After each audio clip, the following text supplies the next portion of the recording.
முக்கிய குறிப்புகளா இதில் வந்து 5 விஷயங்கள் நாம் வந்து பார்க்கலாம். முதல் விஷயமா, ஓங்கி உலகளந்த உத்தமன். அதாவது திரிவிக்ரம அவதாரம். இறைவன், அதாவது அந்த திருமால் உலகை காப்பவன் என்பதை குறிக்கிறது.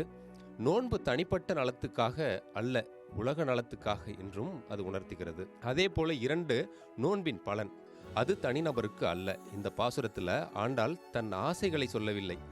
அவள் வேண்டுவது என்னவாக இருக்கிறது என்றால், நல்ல மழை, நல்ல விளைச்சல், பசுக்கள் நிறைந்த பால், நாடு முழுவதும் செல்வம். அதான் உலக நலம், லோகக்ஷேமம் அப்படின்றதையும் இந்த பாடலில் வந்து குறிப்பிடுறாங்க. அதற்கு அடுத்தபடியா 3வது மழை.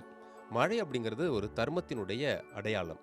அதாவது திங்களும் மும்மாரி பெய்து அப்படின்றது காலம் தவறாத மழை. அரசும் மக்களும் தர்மத்தில் இருப்பதன் அறிகுறி தான் இந்த மழையா 3வது அம்சமாக பார்க்குறோம். 4வது அம்சமா எதை சொல்லலாம் அப்படின்னா, இயற்கை வளத்தை குறிப்பிடுறாங்க. அதில் தான் சென்னல், கயல் மீன், குவளைப்பூ, தேனீ இதெல்லாமே வருது. இந்த 4மே இயற்கை வளத்தை குறிக்குது. அது மட்டும் இல்லாமல் இயற்கையும் மனிதனும் இணக்கமாக வாழும் நிலை, அதையும் நம்ம இதில் வந்து புரிஞ்சுக்கலாம். 5வதா பசுக்கள். பசு அப்படின்றது ஒரு செல்வத்தினுடைய அடையாளம். பசு அது வந்து என்னவா பார்க்கப்படுது இங்கே அப்படின்னா, தர்மம், செல்வம், தாய்மை, இது எல்லாமே வந்து பசுவை வச்சு குறிப்பிடக்கூடிய விஷயங்களாக இருக்குது. ஸோ பசுக்கள் நிறைவாக பால் தருவது அப்படிங்கிறது நாடு பஞ்சமில்லாமல் இருக்கிறத உணர்த்துவது. ஸோ இந்த 5 அம்சங்களும் தான் இந்த பாடலினுடைய சாராம்சமாக இருக்குது அப்படின்றதையும் நாம் பார்க்குறோம்.